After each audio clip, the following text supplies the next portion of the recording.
So now we've dialed in our powder load, we've installed our dies, we've even filled up the primer tube. We're getting very close to being ready to load some ammunition. What I'm going to do to start things off is I'm going to take that empty shell casing that we used to validate the powder charge, and I'm going to manually feed that through the press. So, almost ready to insert the case into the shell casing. I'm just going to put that piece of 45 ACP brass there, insert it into the press. We're going to go up, we're going to size and deprime. We're then going to prime the case. We've basically got one case that's pretty much ready to go there. And then we're going to charge the case with powder, and now we're basically ready to tune in the position for our powder cop die. The first thing I'm going to do is going to be to back the powder cop die out. So I'm going to loosen the lock and load bushing, loosen the lock ring, and then I'm going to back the powder cop die back a little bit. So our case is primed and powder charged and ready to go. The next thing that we're going to do is going to be to raise the ram so that the powder cop die is in position. So we're going to raise the ram, and then we're going to tighten the powder cop die down until we just see the rubber O-ring come up to the level of the top surface of the powder cop die. Do you see that? It's coming up, and that's good about right there. We're going to tighten the assembly then, and then we'll run it back through. Now let's see what happens when we put the casing back in the prior position and then run it back through. Looks like we're a little high now, so we're going to have to adjust that back just a bit. This is to be expected since we're basically just dialing in a rough setting. So let's try that one more time by placing the case back in the prior station yet again, and we'll just keep repeating this process until we get a repeatable proper adjustment system. And it looks like we've dialed that in pretty good now. We know that that's our reference for powder. On this particular press, I'm running a couple aftermarket accessories. First, I've got the Ultimate Reloader ergonomic roller arm. I've also got the Ultimate Reloader bullet tray kit. So we'll get the bullet tray kit set up, and we'll also put our completed cartridge bin in place. So we're going to take a bullet from our bullet tray, put it into the case mouth of the cartridge, and then proceed to seat that particular cartridge. We've now got a round where we can validate the cartridge overall length to make sure our bullet seating depth is correct.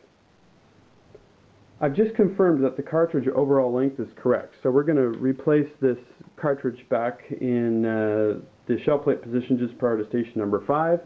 We're going to go ahead and taper crimp, and then we're going to examine the case to make sure that the crimp is correct. What we'd really like to do here is chamber this round in the barrel of the gun that we're going to shoot it in. So I've got a 1911. I can double check this by removing the barrel and checking for a proper chambering. It should chamber freely and easily. Now that we've set up the reloading press, let's take a look at what it takes to load 45 ACP ammunition station by station. So we're going to start off by feeding a case, and then in station number 1 we're going to size and deprime. On the downstroke, at the very bottom, we're going to seat a primer. We can feel that positively when we press the handle forward. Following this operation, in die station number 2, we're going to do two things. We're going to drop our powder charge, and we're going to expand the case mouth because we're using a PTX expander assembly here. In station number 3, we've got our powder cop die. So the next time we raise the handle, we'll see the O-ring come up flush with the top of the powder cop die, meaning that we've got the correct powder charge in that particular case. Now, each time we lower the handle, we're prepared to place a bullet, which is conveniently placed because of our Ultimate Reloader bullet tray assembly. And then following that, we'll actually seat the bullet in station number 4. Raising the ram down, we're going to then place another bullet, and then our first cartridge will get taper crimped in station number 5. Following that, it gets ejected.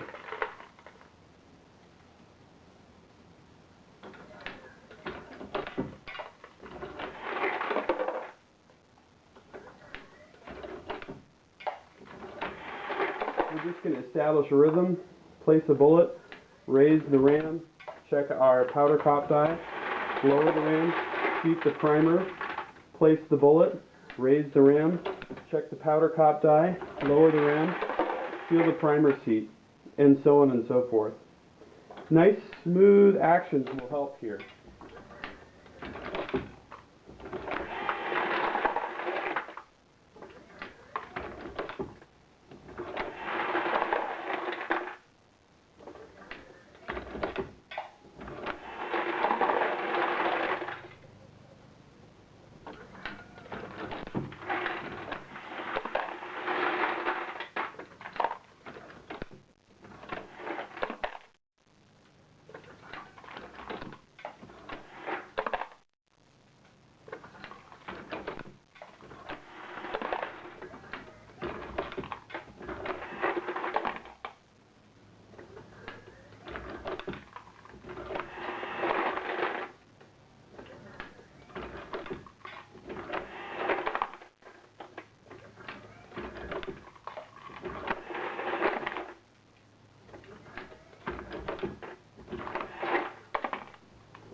Last few rounds here.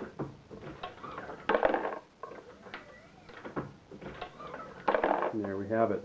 We've loaded a couple of boxes of 45 ACP ammunition on our Hornady Lock and Load AP progressive reloading press. In this two-part video series, we've seen how to set up the dies and even how to utilize all 5 stations on this reloading press by combining station number 2 with both powder charging and PTX expanders. I hope that this video series has been useful and allows you to make informed choices about the equipment that you set up and buy. For more information about the Ultimate Reloader ergonomic roller handle and the Ultimate Reloader bullet tray kit, please visit products at www.ultimatereloader.com.